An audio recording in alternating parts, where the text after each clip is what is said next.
selamat pagi. Perkenalkan, nama saya Petra Narcisi. Di sini saya akan mempresentasikan 9 proposal saya yang berjudul Keterlibatan Aktif Umat dalam Hidup Gereja di Stasi Santo Martinus Padangkuman, Paroki Santo Fransiskus Xaverius Mito, Uskupan Hintang. Nah, selanjutnya kita langsung aja ke latar belakang.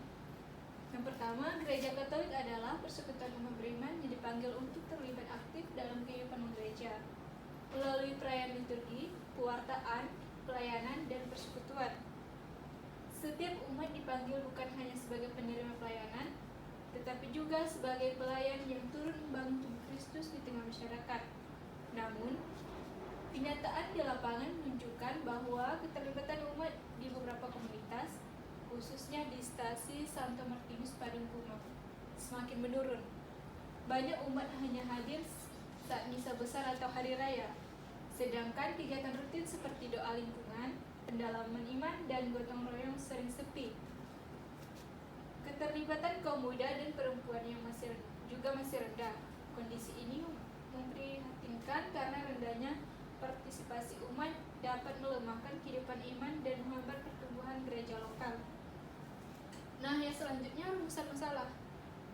Masalah yang dapat dibahas di sini yang pertama, bagaimana bentuk keterlibatan umat dalam hidup gereja di Stasi Santo Martinus Padangkuman. Yang kedua, apa saja faktor yang menyebabkan rendahnya keterlibatan umat dalam kehidupan gereja. Yang ketiga, bagaimana dampak dari kurangnya keterlibatan tersebut terhadap dinamika kehidupan gereja di stasi setempat. Nah, yang selanjutnya ada tujuan penelitian, di mana penelitian ini bertujuan untuk menggambarkan secara jelas bentuk-bentuk keterlibatan umat dalam kehidupan gereja di Stasi Santo Martinus Padangkuman. Nah, selain itu, penelitian ini berupaya mengidentifikasi berbagai penyebab rendahnya partisipasi umat dalam kegiatan gereja, serta menganalisis dampaknya terhadap kehidupan iman dan komunitas umat setempat. Manfaat penelitian. Secara teoritis, penelitian ini diharapkan memberikan kontribusi ilmiah dalam bidang pastoral dan pengembangan komunitas basis gerejani, terutama dalam konteks partisipasi umat di wilayah. Hasil penelitian ini dapat menjadi bahan masukan bagi para pemimpin gereja, pengurus stasi, dan komunitas umat dalam membangun pendekatan pastoral yang lebih efektif, kontekstual, dan partisipatif. Nah, ada tinjauan pustaka. Keterlibatan aktif dalam hidup gereja merupakan partisipasi nyata umat dalam seluruh aspek kehidupan gereja, baik secara rohani, sosial, maupun struktural.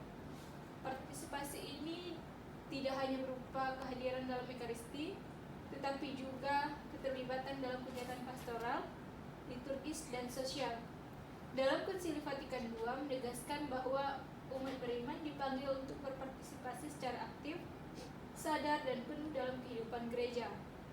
Dalam Lumen Gentium nomor 33 ditegaskan bahwa kaum awam memiliki peran sendiri dalam perutusan gereja dan harus berusaha agar kekuatan Injil memancar dalam kehidupan sehari-hari. Kurangnya keterlibatan umat berarti mengabaikan panggilan sebagai anggota tubuh Kristus yang turut ambil bagian dalam 3 jabatan Kristus, yaitu imam, nabi, dan raja. Partisipasi umat dalam gereja.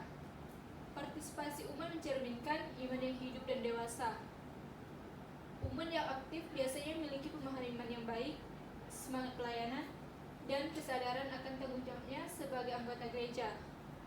Bentuk konkret partisipasi dapat dilihat dari berbagai kegiatan seperti kehadiran dan pelayanan dalam liturgi, keaktifan dalam komunitas kategorial seperti OMK, Legio Maria, BIA, dan BIR, keterlibatan dalam pelayanan sosial dan kemanusiaan, serta dukungan moral dan materi bagi karya pastoral gereja.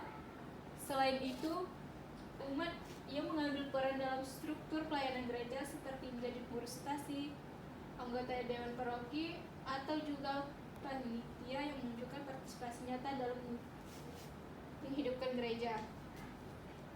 Nah, ada tujuan partisipasi umat,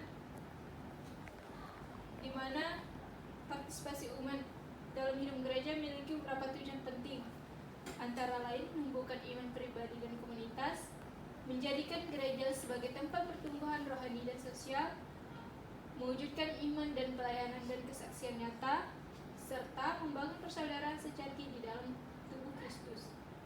Dengan demikian, keterlibatan umat bukan hanya bentuk aktivitas sosial, tetapi juga wujud nyata dari iman yang hidup.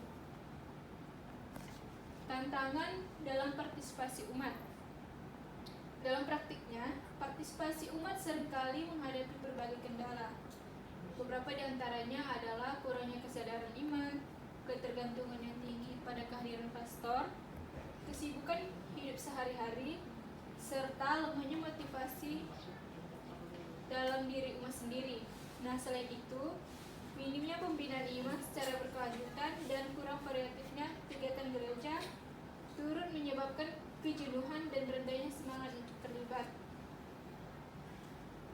Adapun faktor-faktor yang mempengaruhi keterlibatan.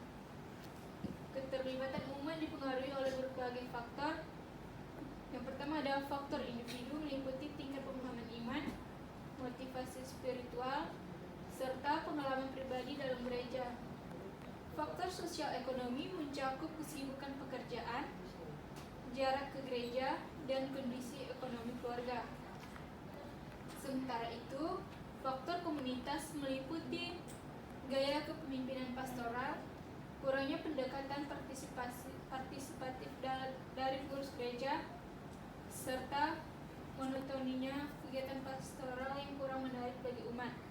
Semua faktor ini perlu diperhatikan agar gereja dapat mengembangkan strategi pastoral yang sesuai dengan konteks umat. Nah, selanjutnya ada metode penelitian.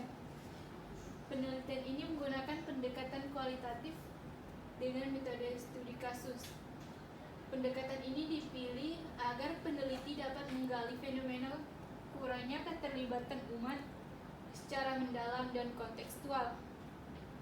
Lokasi penelitian berada di Stasi Santo Martinus Parangkumas, Paroki Santo Francesco Saverius Mitau, Keuskupan Sintang, dan dilaksanakan pada 13 Oktober 2025.